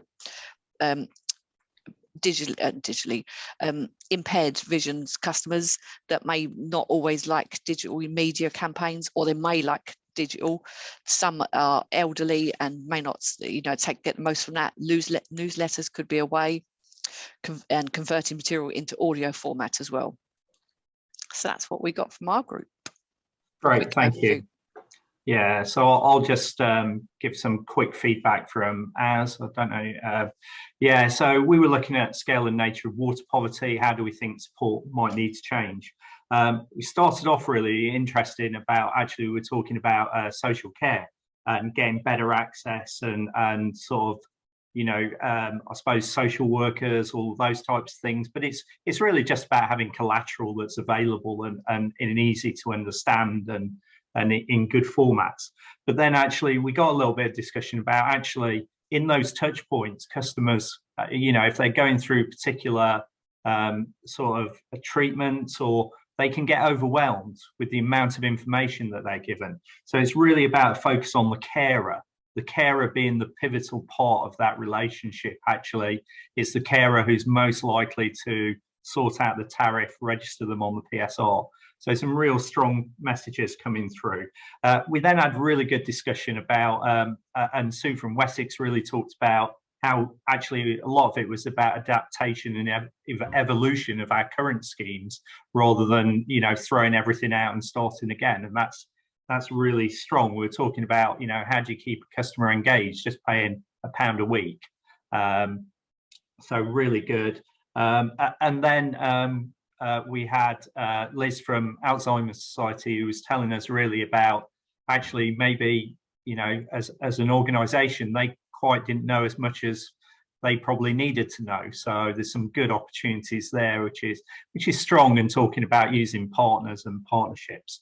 And then in the final bit, I'm never quite sure how Siobhan always beats me on the number of post-it notes every single time. But in the final elements, you know, we were talking about negative disposable income on the next slide. And really, we got into a discussion about how our concerns were for that single social tariff and the influence and impact that that might have going for that huge single consistent tariff, and how that might. But really, what it really came down to, I think, overall was about going, we need to have schemes wrapped around the social tariff, things that support customers, you know, payment holidays, payment breaks, all different things that support customers in very unique circumstances. But it's all about keeping a customer engaged and until hopefully they can resolve their financial personal circumstances. So some really strong stuff coming out of the discussion lounges there. I need to share my screen again. Sorry. There we go. I think I'm sharing the right screen. Yeah. So we're not going to use Slido for this one, but it's really just a little bit about effectively, we've got a break shortly, you'll be pleased to know. But we're just going to, I suppose, look at, we work with a number of third sector partners and other organisations to really challenge our viewpoints on vulnerability, on affordability. So we're really looking for organisations that might want to participate. We do a quarterly forum, got a quarterly affordability forum particularly, that we're looking for participation into from other organisations, sort of hear what we're doing, hear our ideas, and really challenge that. So if that's something you or your organisation you think would be interested in, just drop a note into chat and we'll come back and talk to you about that and how you can get involved. The more challenge we get, the better. We love it. It really helps improve our processes, really improves our targets and our focus. So so on that note, I think now is a good time to refresh tea, coffee, water. Don't forget water. I was reminded last time, good to hydrate. So, so if you just want to take 10, if we can just make it under 10 minutes, and maybe if we came back at just after maybe 15:15, that would be good. And I can get some time back. But yeah, go grab a drink and join us back here. Next part, we have obviously talked a little bit, probably not as much as we'd like, to share information about some of those topics. We've seen and heard the conversations from Jess and also from Maidstone Borough Council about data share. There's some real strong things coming out in the discussion lounges, you know, about carers, about, you know, actually better data share, and also, you know, how we should better engage. And I suppose we just wanted to open this up, and I'm going to stop sharing my screen because that makes it a bit easier for everybody to see everybody on screen. So I always take my life into my own hands at this point, going, I'm going to open it up to a vast amount of people to have a bit of a round table discussion. And I suppose based on what we've heard this morning, I don't know if anybody's particularly got anything they want to share, questions they want to ask to the group that they'd like to start with. If you have, so I can see, is it Roseanne? Hi, Roseanne. So, from the discussion, what we were talking about being agile on people who are in deficit income, and we're saying you reduce it to £1 a month, would they still be accruing their charges, or would you just reduce their bills to £1 a month? So, yeah, I know that was Wessex Water in particular. We did a similar thing where we reduced customers who needed a payment break or a payment holiday down to the £1 per week, and that did a number at £1 per month, and that did a number of things. That was for us about keeping engagement, making sure their direct debit stayed active, so, and also acted as that trigger to make sure we could get back to that and keep that customer sort of actively engaged. I think, Sue, do you want to jump in and talk about your Wessex Water sort of bit? Yeah, so like you, Andy, we did payment breaks and so on, particularly through the pandemic. So with that, what I was talking about in the breakout was our assist tariff. So that's for customers on the very lowest incomes, and we assess their ability to pay through a debt advice agency partner. We've got many partners, and they literally go on to a bill that is around £1 a week, or it's 90% off their annual bill. So they're paying around £55 a year. So it's about £1 a week, and they remain on that. They're not accruing anything else. That is their charge. That's their ongoing water charge. But often that is even more than they have before, because they're often sporadic payers, very poor payers, poor engagement. By putting them on a sustainable payment, which is actually matches their ability to pay, it means they continue to engage and pay. And at the point when their finances improve, they can move back onto a standard charge again. But they're not. Then that is their bill. They're not they're not gathering debt. It is what they're actually billed. And just on from that, I meet a lot of people who've never paid water, so, and it's like, well, I had one last week and she said, oh my God, I'll be going straight. And I just, and obviously the relief by doing that is that you don't get these letters and you don't get everything else that you're engaging. But the worry is, and I'm not quite sure on this, so if I've had a customer who moves into one of our properties who's been somewhere else and never paid water, and you ask for their previous address or whatever, does it ever then raise a debt from previous where they've not paid? Or can we assure them, right, if you're going to do this, you can start from scratch? Are you talking to me or Andy? Sorry. Anybody, any water company, what do they do? So you're saying if they've got debt with their previous company and then they move into a new company, will that company bill them for the debt? Is that what you're asking? No, what I'm saying is that, say, like one lady I saw last week, she'd moved actually from a different water company, but she never signed up to water. But had she been with the same company and never signed up, and I just said to her, well, do you want to start legal here? Let's get everything, because this is how real life is, and you need to be participating and do what everybody else does. So she signed up, but it was a different company, so it wasn't such a bad thing. But if it was the same company and then they looked at her old address and saw that she'd never signed up there, she could have potentially thousands of pounds that she'd never been billed. Yeah. So would she then, if I got her to agree to sign up now, and it was your company or any one of your companies, would she have any amnesty, or would it be a new start, or would it be, what would be? I think we have to look at those in their individual circumstances. Circumstances, yeah. It's just, I think it's safe to say we all have strong sort of rules in place to make sure that we don't saddle customers with significant amount of debt, and there's very, very clear rules about when we do back charge and when we don't back charge. But we would always, in any event, try and support that customer, and certainly there'd be no point giving somebody a really high bill that's never going to be able to pay that. So rest assured, as an industry, we are really we are mindful of all of those sorts of things, and very well aligned, Andy, as you say.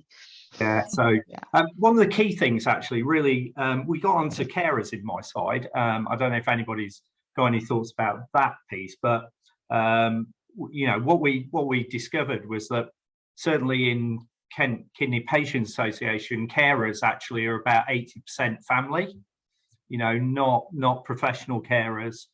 So we started going into how we potentially, you know, just look at engaging with carers. Be interested in anybody's thoughts, ideas, or things they've been trying to sort of engage with carers in that position. I don't know if Julia, UK Power Networks, I know you've got a massive sort of program on the go. Don't know if you've got anything you want to add to this bit. In terms of carers specifically, Andy? Or anything. You know, happy to change. I think my thoughts on carers. So because we don't have the direct relationship with bill payers, obviously energy suppliers do, and then they pass to us the network charges. It's all down to PSR registrations that the person actually register also the alternative contact and secondary contact, which is in some cases is the carer. And it becomes particularly important for medically dependent customers. So if you think of what we do, we deliver electricity. So we keep the lights on and it's power. So to maintain that medical equipment, to keep it on during a potential power cut is so key to obviously know about these customers, but also potentially being able to contact their carers as well.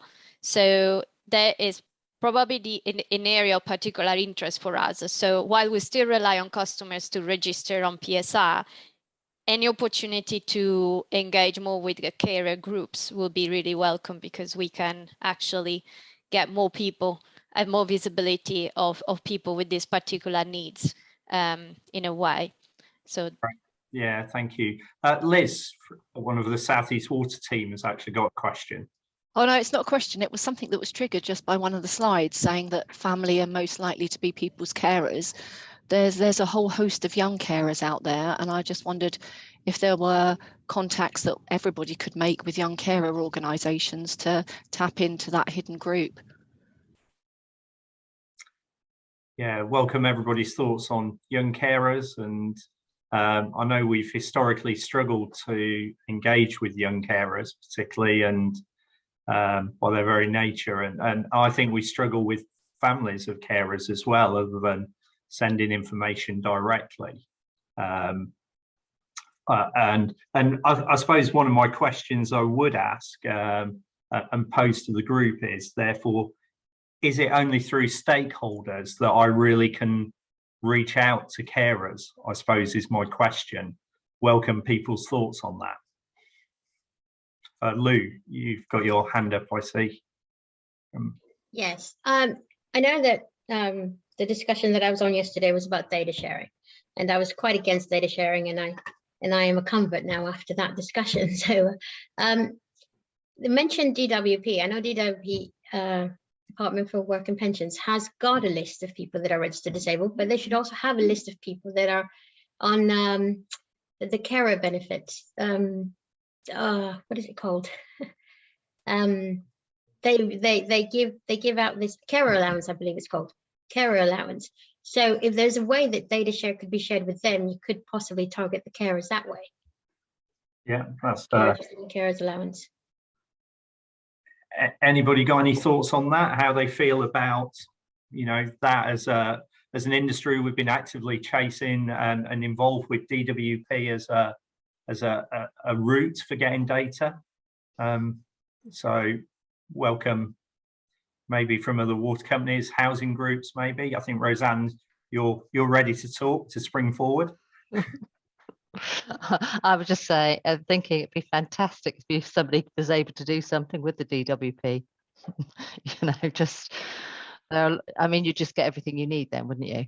Yeah, because what you're doing at the moment is your data sharing with local authorities, who obviously get their information from the DWP. So the DWP are the oracle for people who are on low incomes. I suppose, you know, just before we close down the session, I suppose, just just keen to get a view on, has anybody heard anything, seen anything, been thinking anything that they really like to pose to the group as a whole, other than what you're going to cook for your tea tonight? Or sorry, or dinner if you're down south, I forget. Yes, that's it. Oh, you are a quiet bunch today. I'm desperately. You haven't really done much TV stuff, have you? And the word also social tariff. I just wondered whether it doesn't, when somebody looks at your website or any website and it says social or something along that lines, it doesn't sort of like leap out at them what it is really. So I'm just wondering whether the wording around social tariff is something, you know, basically cheaper bills. That's everybody wants cheaper bills. Yeah, so, and that's an interesting one, because I know as an industry, again, we talk quite a lot about you know, how we manage that, because it does have negative connotations, we feel, and you know, but likewise then as also we all end up with different names. Sue, you've got your hand up. I assume you're going to dive in. No, I was just going to say, Andy, to back you up, you know, I absolutely agree with you, and I know you and I work very closely through various Water UK forums and so on, so it's a real challenge, I think, what we do in terms of explaining the support, how we can reach customers who, you know, have often lower levels of literacy and so on, who you know, and how we can put in positive calls for action to actually get reaction from customers. And I think, as you know, Andy, the industry as a whole are doing a number of pilots. So Jess talked about the affordability review earlier, so as to inform the review, we're doing a number of pilots looking around, well, maybe what wording can go on envelopes to stimulate engagement. We're doing one around how can we create a single sign up using terminology, imagery, language, and so on. You know, we're all, and we're doing these just, you know, in a collaborative way. So the whole industry is coming together, and I think there's 12 pilots running, Andy, I think, isn't there, from memory? Yeah. So, yeah. And we'll all learn from those pilots. So many different aspects. It's a real life challenge, and I think we've done stuff like with scope on bills, as you have done. So I think there's a number of things we're trying to do to tackle this issue, and it's a good point made. So hopefully that helps you, Andy. I'm backing you up. Yeah, no, that's great. Always appreciated. So no, that's really useful. Obviously, we're going to pull together quite a lot of the information and the stuff that we've gathered today. Really want to support our strategy. We share that with our colleagues across the industry anyway. As Sue said, we do have strong working relationships, especially in key areas such as affordability and vulnerability. And we see that as really important. It's not a competitive thing. It's about how we all work together to the benefit of all of our customers, and how we can improve that service. We all understand the challenges. We've all got the same constraints, and we're all really trying to desperately do the best that we can. So on that note, I am going to try and share my slides again. Andy, can I ask a question? Maybe? Oh yeah, sorry, Julia, didn't see you there with your hand up. No, it's just a quick question, probably to you and Jess as well from NEA. So I was wondering, she shared a few reports and resources and the research that they've done with you. I'm wondering if in any of these reports, if she can maybe kind of refer to which one potentially, if there is a link, any study on the link between water poverty and fuel poverty that can kind of strengthen basically the evidence for close collaboration, because ultimately they are people struggling with their bills, whether it's water or energy. So I was just wondering if there was some research done already. I don't know if Jess has got any views. Yeah, so there's a number of things on there that look at things like how or where they're intrinsically linked. So we reference in a few of our papers research that has been done that suggests that up to 70% of domestic energy use is actually related to the heating of water, and that can be for cooking, cleaning, space heating, bathing. There's quite a range of things, and obviously that depends on individual households, but that's an indication that we've got there. So throughout our papers and what we look at in NEA, you'll see that there are those links that are there between the two concepts. We compare things like the history of social tariff or affordability support in energy as well as in water, and try to take learnings from both. So they do, wherever the topic can overlap, we do that. Okay, great. So basically across the different reports, We obviously we've been focusing on fuel poverty, but working with Andy and other water companies, it will be interesting to understand more the links. Yeah, absolutely. Yeah, Thanks. I'll happily share anything with you if you want it. Thanks. That's great. Hopefully answers everybody's questions. Just hoping somebody can give me a thumbs up that you can see a round table discussion slide. Yeah, great. Excellent. It also tells me you're still awake, so which is good. So it now reaches the time where my favourite bit of the day. This was my best bit of the session yesterday.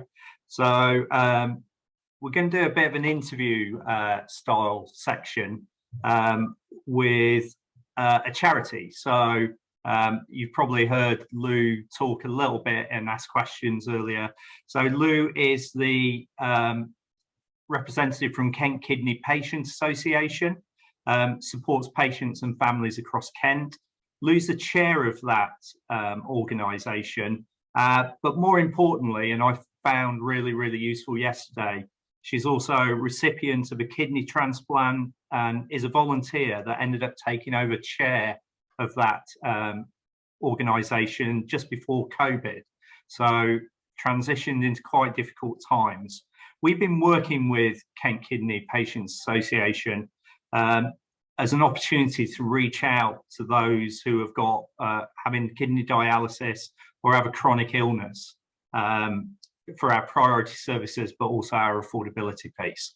You know, and they link heavily with clinical teams, raising awareness. You know, I had the pleasure of going to a session last week with Lou, and was really surprised at the extent of, I suppose, the support offered to end users. And Lou will tell you more about that. So rather than Lou to do a presentation, like I say, we're going to do it a bit of an interview style. So we're never quite sure where this goes, and, but hopefully should be good. Lou, thanks for agreeing again to take part in the session. I think you're about to unmute. Yeah, all good. So Lou, tell us a bit about how you first came to become involved with Kent Kidney Patients Association. Sure. Well, I've been a kidney patient for over 31 years now. It all started when I was 15 years old. I started to get quite tired, was sleeping all the time. I was falling asleep in class at school, and no one really paid much attention to it because typical teenager doesn't want to get out of bed in the morning. You know, they assumed I was on drugs. Then one day I fell asleep in class again, but the teacher couldn't wake me, so they had to call an ambulance. And I woke up 3 weeks later, hooked up to a dialysis machine. I got diagnosed with a condition called lupus, which attacked my kidneys. And since then, I've been a kidney patient. I kind of got involved with the charity after I turned 40. On my 40th birthday, I started to question life. What have I done in the last 40 years? What do the next 40 years look like? And I always considered myself a glass half full type of person. But after I turned 40, I just started focusing on the things I hadn't been able to do. You know, the illness. I wasn't able to do further education. I wasn't able to go and explore the world, travel. All my friends moved on, that sort of thing. And it made me quite angry. And I didn't realize it was making me quite angry until my wife sort of pulled me aside one day and said, look, we need to talk. You're snapping at the littlest of things. You're quite angry, and you need to see somebody. And I didn't really realize the impact it was having on me. So the hospital put me in touch with a renal counsellor, and we worked through for months on issues. And it was about simply just not having had any control over my life, and being quite angry and upset about it. So and I always kept everything internally, never shared, because for me, admitting that you can't cope is a weakness, crying is a weakness. That's what it used to be to me. Growing up an only child, didn't share with brothers and sisters, it was just not the type of environment growing up. If you showed weakness, you were, it was just wrong. We didn't share in it, Mexican culture. You had to be tough. So so this counselor then put me in touch with a support group, and it was for renal patients, and they were all talking about their journey, and it wasn't too dissimilar to mine, and their own fears and their own words and their own anger, which then made me feel like I wasn't losing my mind, made me feel it was quite normal to do that. And it was such a relief to hear stories that were very similar to mine. And I didn't realize that this resource was out there, because again, I never sort of put my hand up and said that I was struggling. So I do credit that support group with saving my marriage. And that support group was funded by Kent Kidney Patients Association. And so I started thinking I can give something back. I like to say thank you. So I started volunteering for 2 hours a week doing bingo sessions at the dialysis unit with patients like you see there hooked up to the dialysis machine. And then the chairman said, I'm retiring. I can't do this anymore. I've done it for 13 years past my retirement. I retired to then take this over, and now I really need to go.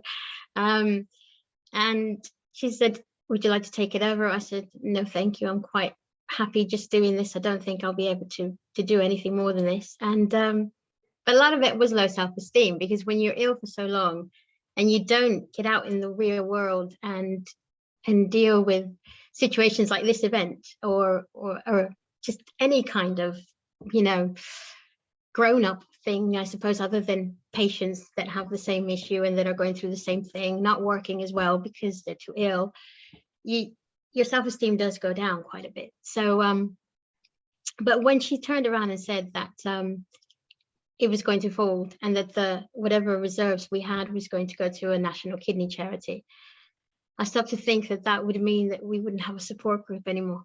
And that would mean that other patients couldn't be helped. And I still relied on that support group. I rely on it today as well. So I said, okay, I'll give it a go. And I can't, I was thinking that it would be too much, and in 6 months' time it would fold anyway, but I'd give it a go. And as soon as I took over, COVID hit, we were in lockdown, and I didn't even have a chance to think about the things that I couldn't do. And instead, we started doing projects like the food box deliveries. And yeah, I mean, I can carry on if you like. I know. Well, it's really interesting, actually. We've got the picture up there, and as an industry, we're for many years, almost since I first heard the industry, it was like instilled in us, really important to support dialysis patients. But, actually, it's only until recently that I sort of thought, you know what, I know so little actually about what that means. You have a site, you have a view. So just tell us a little bit more, if you can, about just the dialysis part and what that really means, and how, I suppose, are our customers really that reliant on water, for their health and well-being? Oh, absolutely. It's at different stages of the kidney journey. We'll start with the dialysis there. That's the dialysis that I was on, hooked up to that machine, like the gentleman is there, 3 days a week, 5 to 6 hours at a time, sitting in that chair. I did that for 5 years.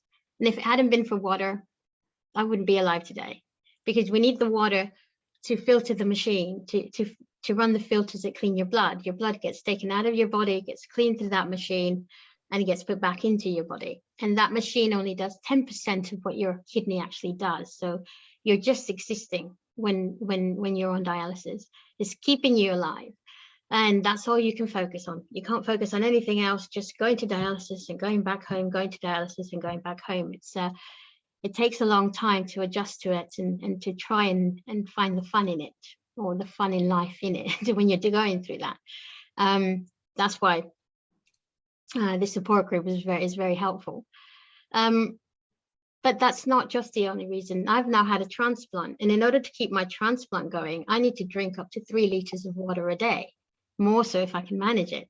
So again, water is essential to all the human race, but for kidney patients, it is sacred to us. It really is. It keeps us alive before we have to go on dialysis, and after we've had a transplant.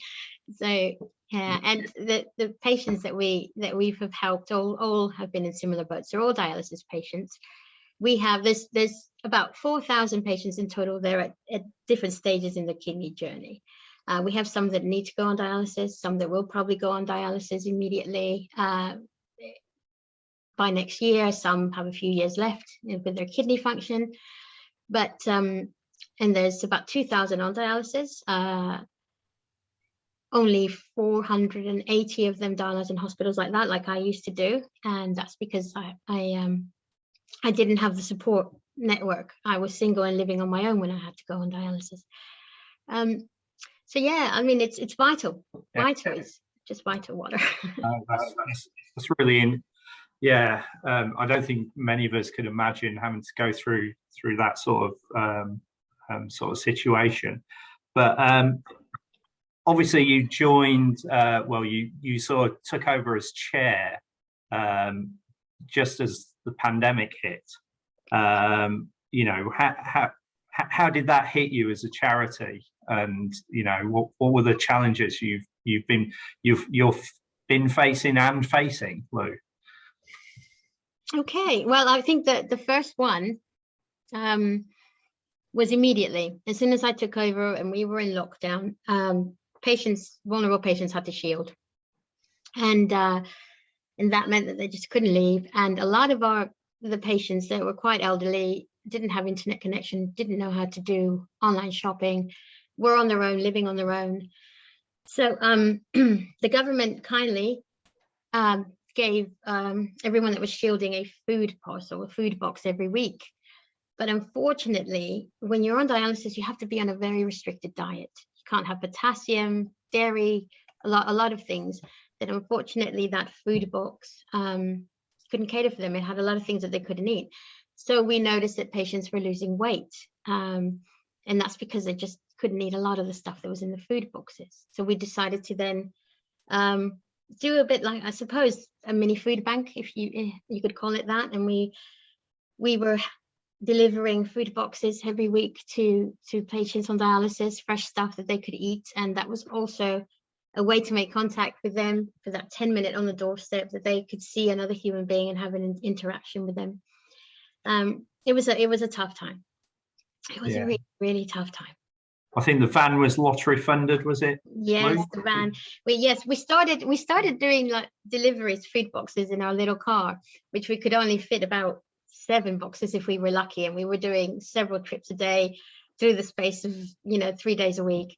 We applied for a lottery grant to get the van, and once we got the van, we could do all deliveries in one day quite a lot, and increase the delivery capacity as well. So and it's helped for so many other things as well. What you see there with the staff, that's we did a lot of we took some food to the staff that were in the vaccination centres, giving all patients their vaccines. They were working 16-hour days without breaks. We also helped to deliver some treats to the NHS workers when it was hit hard, and they just, when everybody was locked down, luckily as a charity we were able to get out and about and do this for them. But we just can't thank them enough, and you as well. South East Water kindly has donated £5,000 to our charity, and they're supporting the van. So that van will have your logo on it saying it's sponsored by South East Water. No, that's great, and we're really pleased to be able to support you. And I suppose that that's a great segue into, so what's the future, Lou? What stuff are you going to be up to? Wow, the food boxes are going to continue because they've kind of evolved now. It evolved from patients shielding to now low-income families, because of a lot of patients lost their jobs, or a lot of patients loss of jobs when they started dialysis, but the main income earner was their partner, and they lost their job because the industry, how COVID hit that industry. And so now we've needed to, I guess, evolve the boxes now to family boxes and include things like dignity items and toiletries and treats for the children. So that it's an evolving thing until, well, I don't know when food poverty will ever not be an issue. But at the moment, while the funds are there, we will keep doing this because it's a necessary thing. And food banks are wonderful and lovely. But again, the limited stock as well. When you're on dialysis, you need to follow a specific diet, or else that 10% that is keeping you alive with the machine will be pointless. No, that's great. And, Lou, thanks for sharing a bit of insight in. I think it's really important for, often as companies, we can sit and make decisions about what we're doing, why we're doing things, but it's those real life stories that bring to life, I suppose, why you're doing it, and help you to understand what those best decisions really are. Working with Lou, definitely we've rethought some of our, how do we reach out to customers the best way, how we reach carers, how we reach customers with kidney dialysis needs or chronic illness that we're trying to reach. And it's been a real interesting journey, and sometimes I think it's really good to sort of step back and sort of reset why we're doing things and how we're doing things. And it's definitely that direct ground floor, sort of grassroots sort of insights that really help you challenge what you're doing. So I don't know if anybody's got any questions that they'd like to ask of Lou. And Lou, you've got your own hand up too. Yeah, sorry, do you mind if I just say one more thing that I think is quite important as well? You asked about the future. We're also going to there is like a mini Olympics, and it's called the World Transplant Games, and and it starts with the British Transplant Games, and that is competitions in sport from anyone who's had a transplant, whether it be heart, lung, liver, anything, not just kidney. But we as a charity, and with the help of Southeast Water, because of their donation, we are starting our own team to compete. So we're calling it the Kent team. As you can see, the little boy down there with his little Kent transplant team. And we're going to bring that back. That happened once, way before I even joined the charity. But now we're going to canvas, we're going to start a team, and the uniform is going to have the Southeast Water logo on it. So again, thank you so much, and hopefully we'll bring home the gold. No. Well, we're obviously there supporting you. Hopefully, it's not raining like it is in that picture.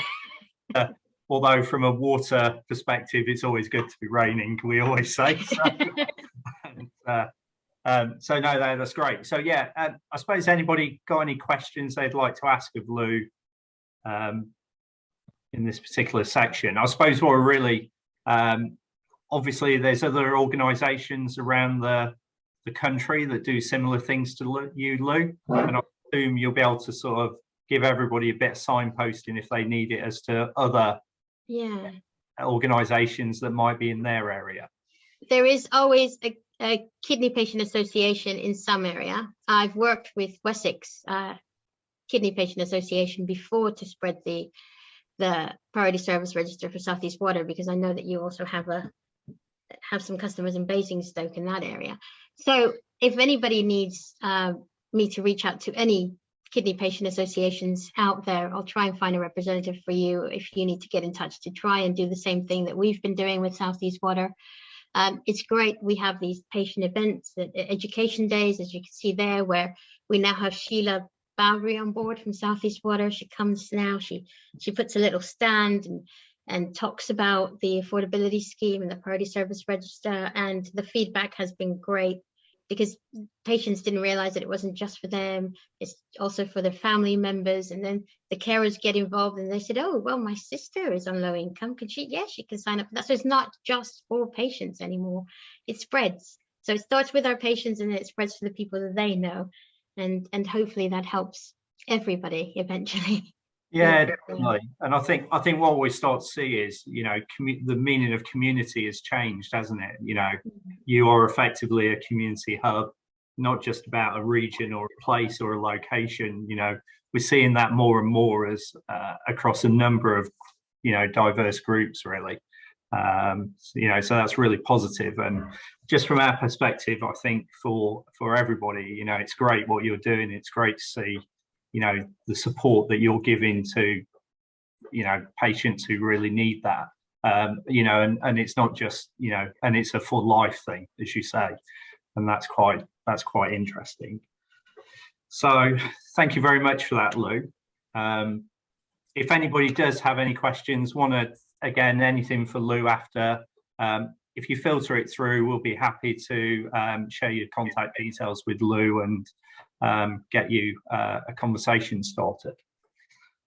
So I'm going to try and summarize, which is always the really hard bit because my mind's like being just going all the time anyway. So what we heard yesterday very much was about data share was the real key. And I think that still came out fairly strongly today about there are areas of improvement that we can all make. By the way, don't worry, we are going to summarize all of the takeaways from this using the recordings, circulate that. So mine is just a summary, so don't panic if I miss lots off because it is just a summary. We started, you know, carers has definitely been a key theme, but also more about the touch points, where is the right places, but also it feels like touch points are moving from where they have been historically and how we need to think about touch points. Really interested in Lou's take on, it's all very well putting leaflets in sort of customer touch points is really strong, you know, in social care and in health areas. But also, you know, patient, you know, the actual person who's in, you know, in that position is overwhelmed often, and therefore it is the carers and the family that we need to focus on. Affordability, saw some good stuff from Jess. We talked about we'll be sharing those reports, and also we'll be eventually sharing the joint UK Power Networks and South East Water Sustainability First and Centre for Sustainable Energy report at a time that's right. So that'll probably come out in 2022 at some point. We just need to agree that. But no, it's been really strong and it's been really useful. You know, interested very much in some of the views about it's often not about completely throwing away everything you're doing, but more slight adaptations, evolutions. I know there was a few questions about how you change eligibility for tariffs and have we got that right. One of the other big things for us at the moment is the time is right, very much so, for feeding this type of information into our regulators as they start to look at single social tariffs, so talking to Ccw Water. And that's really important for us that everybody's voice is heard.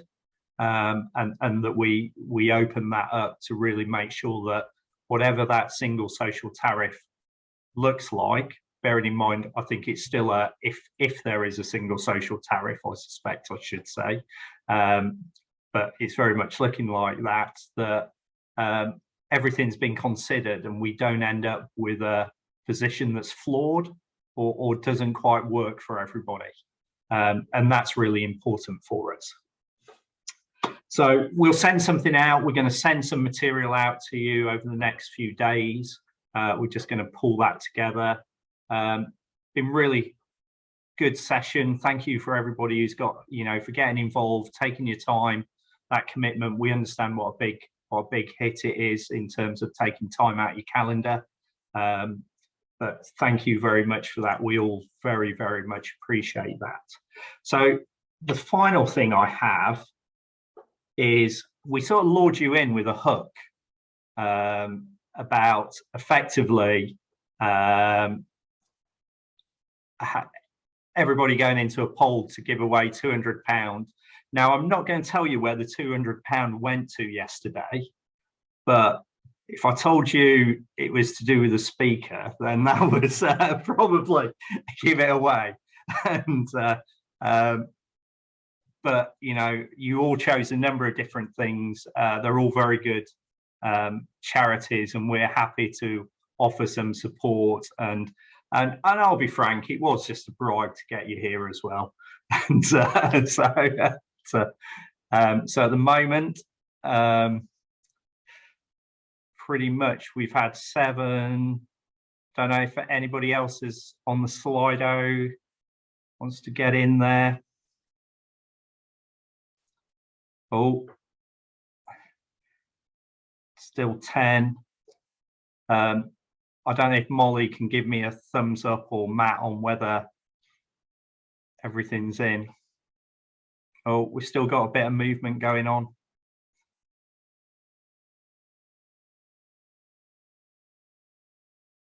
No, so okay, I'm gonna call it a halt, as a good auctioneer would, to go. If I had a gavel, I'd be hitting the gavel. So so really pleased to say again, the £200 is going to Kent Kidney Patients Association. So that's the £400 donation for you over the 2 days, Lou. So I just want to say thank you so much. It's very unexpected, and after yesterday as well, very unexpected today. I can tell you exactly where that's going to go. The 200 from yesterday and the 200 from today is all going towards the patient's Christmas presents. No, that's great. We're going to be putting through to the ones that dialyze at the units. It's no fun spending Christmas on dialysis, but you need to stay alive. So thank you so much. Thank you. No, our pleasure, Lou. Everybody, you know, obviously touch the hearts of lots of people here. So we appreciate that.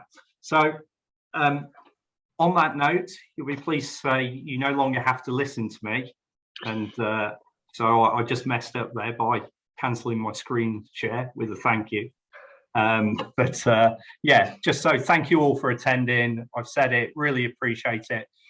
Anybody wants to talk post this event, or have any ideas, want to share that, you know, after the event, that'd be great. Love to hear for you. And remember, if you're holding your similar sorts of things, South East Water would really love to attend. So that's great. Thank you for your time, and have a good afternoon actually getting some work done. So that's great, and thank you very much.